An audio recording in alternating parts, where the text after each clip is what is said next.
Assalamualaikum warahmatullahi wabarakatuh. Ini perkenalkan nama saya Farah Najwa dengan NIM 23. Pada kesempatan kali ini saya akan menunjukkan langkah-langkah untuk uji regresi linear berkala dengan menggunakan SPSS. Nah, langkah-langkahnya sendiri itu di sini sudah terdapat data, itu ada dari variabel pelayanan 1, kemudian variasi makanan X2 dan harga itu X3 dengan Y kepuasan peminatan. Nah, untuk yang pertama yaitu dari sini kita copy terlebih dahulu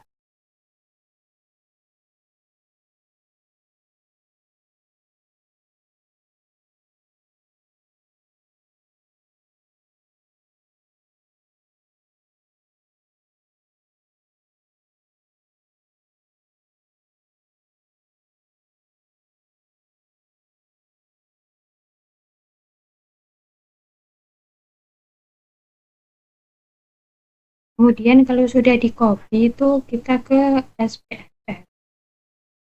Nah, di SPSS yang tadi copy data itu kita taruh di data view dan kita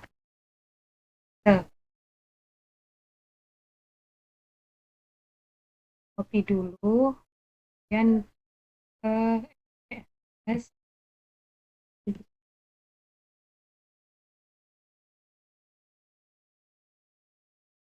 Nah, untuk tampilannya itu seperti kemudian kita kembali lagi ke Excel itu untuk variabel seperti X1, X2 dan seterusnya itu ini di copy kemudian ditaruh di sheet yang di sheet yang baru itu kita paste kan paste terang yang berapa itu total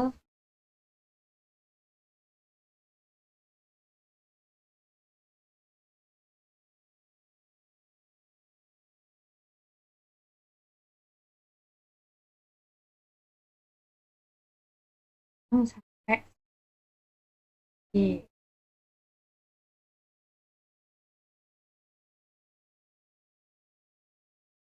sini.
Jadi kita ke SPSS di bagian variabel view di variabel view di bagian length paste yang di untuk label dan measure itu diubah.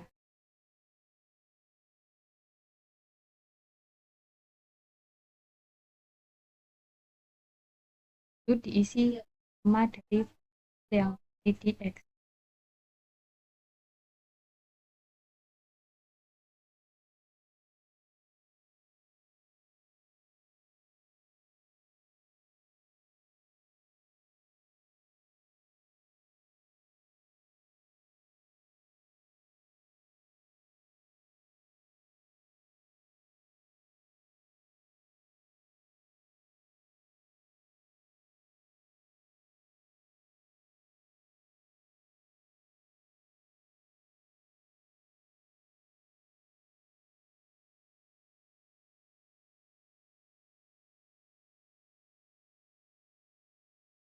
Itu diisi, kemudian measure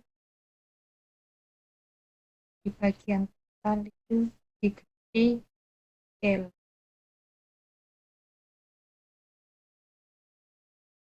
Untuk yang selain total nanti diubah ke nominal.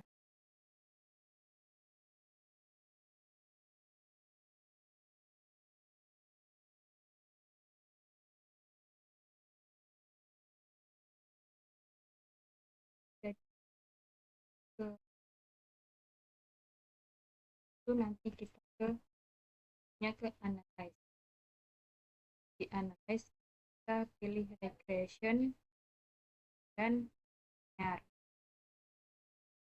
Pilih linear terkotak di gambar. Untuk dependent itu kita isi variabel y.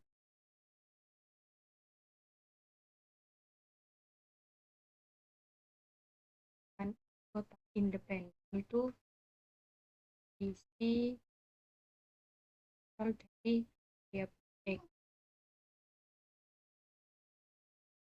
x.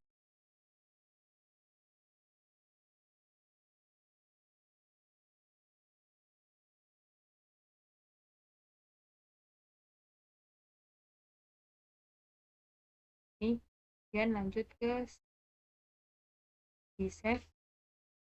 Untuk bagian residual kita centang unstandardized. Lalu bagian paling bawah itu dicentang, kemudian lanjut continue. Itu klik. Nah, di sini sudah terdapat untuk R-square sendiri itu ada pada modal summary. Dilihat dari modal summary terdapat R-square, adjust R-square, dan standar error. Untuk R-square sendiri itu dilihat dari sini. Nah, dengan demikian dapat disimpulkan bahwa R-square-nya itu 49, nah di mana variabel tersebut dari total kepuasan pemilihan makanan itu dapat disimpulkan bahwa variabel dari harga, pelayanan, variasi makanan itu untuk R-square-nya sendiri itu interpretasinya dilihat dari sini. Ini tertera 0,49. Untuk interpretasinya R-square dilihat dari output ini bahwa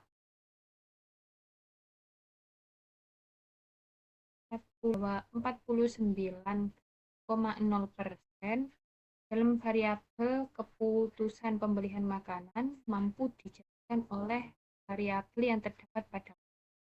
Nah, variabel yang terdapat pada itu ada 3, yaitu variabel harga, variabel pelayanan, variabel dan variabel sisanya dari 49,0% itu dapat dijelaskan oleh variabel lain yang tidak masuk ke dalam model tersebut sebesar 51. Assalamualaikum warahmatullahi wabarakatuh. Perkenalkan, nama saya Enes Listiawati, NIM 24151. Di sini saya akan melanjutkan dari teman saya. Di sini saya akan menjelaskan hasil regresi UJF. UJF sendiri yaitu data variabel atau untuk mencari nilai data variabel. Di sini ada data yang sudah jadi atau sudah dianalisis di SPSS.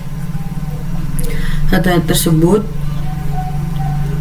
berdasarkan tabel di atas, nilai dari nilai F hitungnya sendiri 22,742 atau signifikannya 0,00.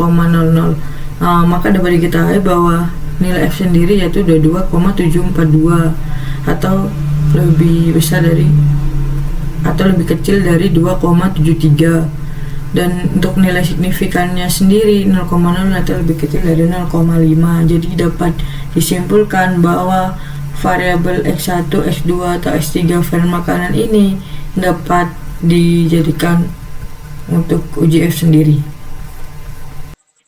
Nah, melanjutkan dari teman saya yang sebelumnya, dengan saya Iqbal B. Haji dengan NIM 076.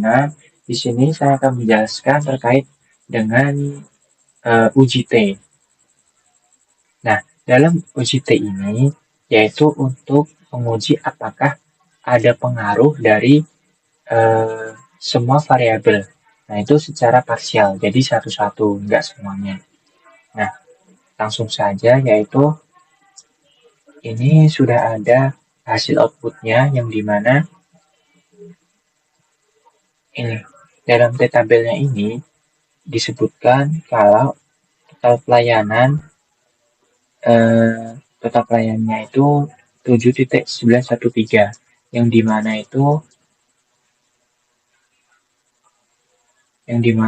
dalam total pelayanan dapat dilihat di tabel hitung bernilai 7.913 yang artinya lebih besar daripada uji T yang bernilai 1.99394.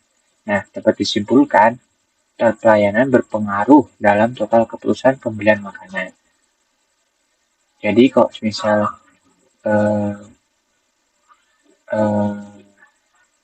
uji T itu yang dihitung secara manual di Excel itu totalnya 1.99394, itu lebih dari T hitung, yaitu dapat diartikan kalau berpengaruh. Nah, dilanjut ke total varian makanan, yang dimana ini nilai T hitungnya 1.417. Nah, interpretasinya dalam total varian makanan dapat dilihat di tabel T hitung yang bernilai 1.417 yang artinya lebih kecil daripada uji T yang bernilai 1.99394. Nah, di sini dapat disimpulkan total varian makanan tidak berpengaruh dalam total keputusan pembelian makanan. Nah, selanjutnya yang terakhir yaitu total harga, yang dimana ini dapat dilihat ini 2.877. Nah, untuk interpretasinya yaitu dalam total harga dapat dilihat di tabel hitung yang bernilai 2.877 yang artinya lebih besar dari uji T yang bernilai 1.99394. Nah, jadi dapat disimpulkan total pelayanan berpengaruh dalam total keputusan pembelian makanan. Nah, untuk selanjutnya saya akan menjelaskan yaitu dari koefisien regresinya. Nah, di sini terdapat tabel koefisien regresi yang dimana diketahui konstannya yaitu 5.359 dan total pelayanan yaitu 1.070 dan total varian makanan 0,249 dan total harga 0,405. Nah, jadi untuk interpretasinya yaitu rata-rata keputusan pembelian makanan ada 5,359 dengan asumsi bahwa variabel pelayanan atau X1, variasi makanan atau X2 dan harga X3 bernilai 0. Dan selanjutnya yaitu setiap peningkatan satu satuan pada variabel pelayanan akan meningkatkan keputusan pembelian makanan sebesar 1,070 atau 107% dengan asumsi variabel lainnya tetap. Nah, untuk selanjutnya yaitu nomor 3, setiap peningkatan satu satuan pada variabel variasi makanan akan meningkatkan keputusan pembelian makanan sebesar 0,249 atau 24,9% dengan asumsi variabel lainnya yaitu tetap. Dan yang terakhir yaitu nomor 4, setiap peningkatan satu satuan pada harga akan meningkatkan keputusan pembelian makanan sebesar 0,405 atau 40,5% dengan asumsi variabel lainnya tetap. Nah, mungkin itu saja yang dapat kami sampaikan. Mohon maaf apabila ada kesalahan dalam penuturan kata maupun sikap. Mohon maaf dari kami. Wassalamualaikum warahmatullahi wabarakatuh.